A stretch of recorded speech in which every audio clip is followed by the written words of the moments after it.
together. Get ready, I'm getting chills already.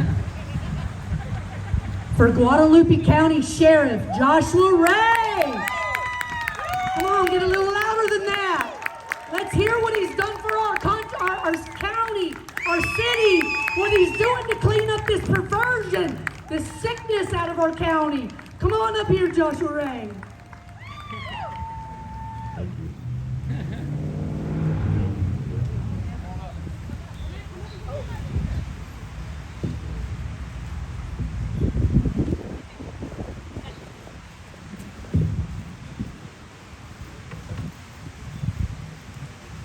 Ladies and gentlemen, thank you for coming out today and supporting law enforcement. It's nice to see with the culture and the temperature we have in society nowadays.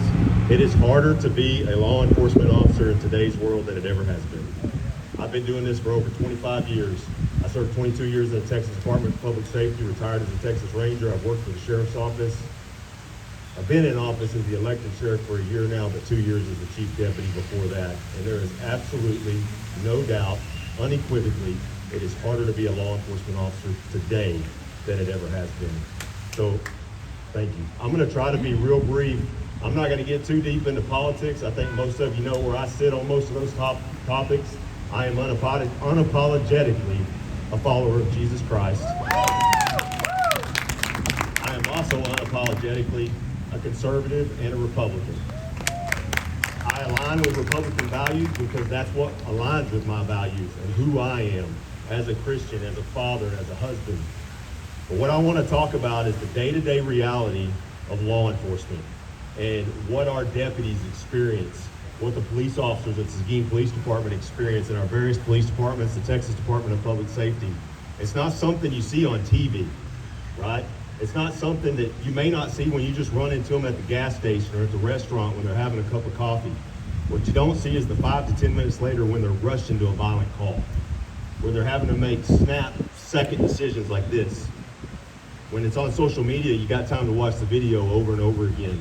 When it's on CNN, they'll break it down, they'll talk about it for days, but they have to analyze an entire law book that's about that thick and make a decision just like that. It's a hard job, and daily they put themselves in jeopardy. Yesterday, today, tomorrow, somewhere in Guadalupe County, one of our police officers with all our agencies will get into some type of physical confrontation with somebody. It will happen. And it's easy to look at them and look at the equipment that they wear.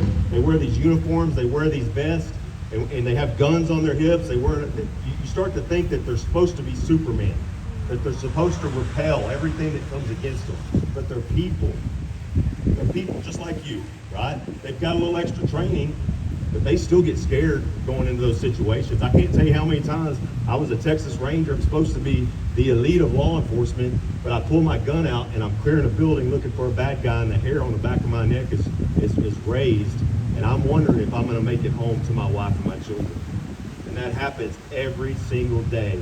And they are not thanked enough for the job that they have to do for us on a regular basis. They put their lives in jeopardy.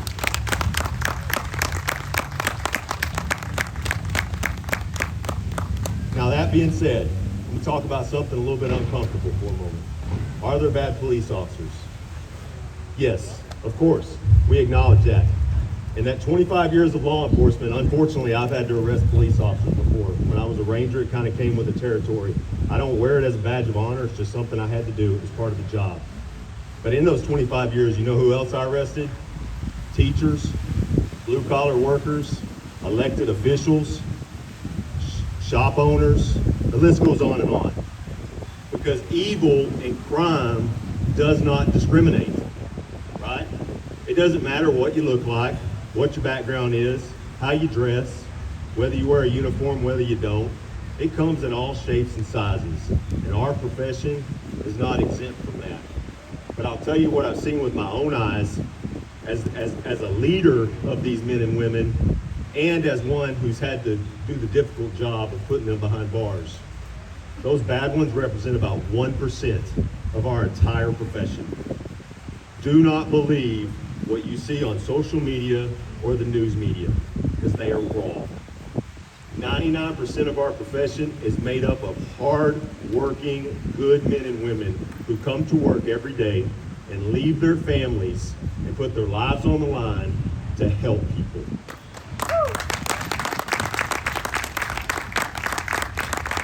I am very thankful that I live in Seguin, Texas. I'm thankful that I live in Guadalupe County. I'm thankful that you put me in a position and that you support me so that I can speak these truths. Because I think it's important that we don't just support our law enforcement in private, but we do it in public, right? We cannot be the silent majority anymore. It's time to speak up. And we need them to know that we're gonna support them. And like Ryan said, you're not alone. You're not alone, we support you. I'm gonna leave you with this. I was a young DPS trooper stationed in San Marcos, Texas. I was working a overtime shift on a Saturday, much like today. The weather was beautiful. I was out on I-35 north of San Marcos. I'm a young man. I'm 10 foot tall and bulletproof. You know, I'm driving that black and white patrol car, and I think I can save the world. And I stopped this young man for a seatbelt violation. So I think I'm going to issue a citation and go on with my day. It didn't go that way. There was a lot of things that went wrong during that traffic stop. Ultimately, that hair I was telling you about on the back of my neck was going up, and I decided I was going to have to pat him down to make sure he had any weapons. And I said, do you have any firearms on you? Do you have a knife on you? Do you have anything that's going to hurt me? He said no. I start doing a pat down. I get down to his left pocket. When I get down to his left pocket, I feel something about that long, and it's metal, and it feels like a butterfly knife. Most of y'all know what a butterfly knife is, right? So at the time, butterfly knives were illegal. They're not now, but they were. I had taken hundreds of them off of various arrestees over the years. So I reach into his pocket to grab this knife, and I pull it out, and it's not a knife. It's a loaded handgun magazine.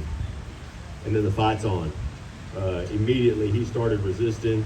We're fighting in the grass shoulder of I-35. For those of you that have been around for a little while, you remember there used to be a rest area north of San Marcos, right there on the right before you get to Kyle. That's where it was at. We were fighting. I'm a pretty strong man, and think I'm a pretty capable man, but I can honestly tell you I was struggling with this guy. I could not get him in custody. It was a fight. So as I'm fighting, I'm hearing DPS communications in Austin checking my status because I haven't been on the radio in a while. And then as I'm fighting, I hear my handheld radio, the Hays County Sheriff's Office is checking my status. And then as I'm fighting, I hear them say that they're receiving 911 calls that a DPS trooper is involved in a physical altercation, and they're dispatching units. So I know at that moment, if I can just hold on long enough, the cavalry's coming. Well, the cavalry did come, but it wasn't law enforcement. It was people like y'all. 3 civilian men driving by, pulled over on the side of the road, ran up and helped me tackle that guy, and we got him into custody. Yeah.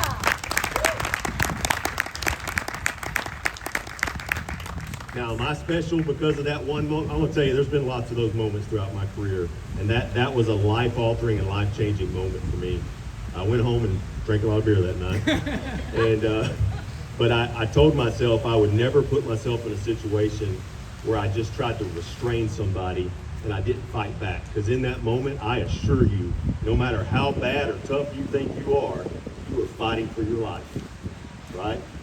And I'm not special because every one of these guys you see in uniform, they've all done that too. Woo! It happens every day all around America. So thank you for allowing us to serve you. Thank you for letting us live in a county that supports law enforcement. I appreciate you putting me in office and giving me the honor and privilege of being able to lead the men and women of the Guadalupe County Sheriff's Office. Thank you.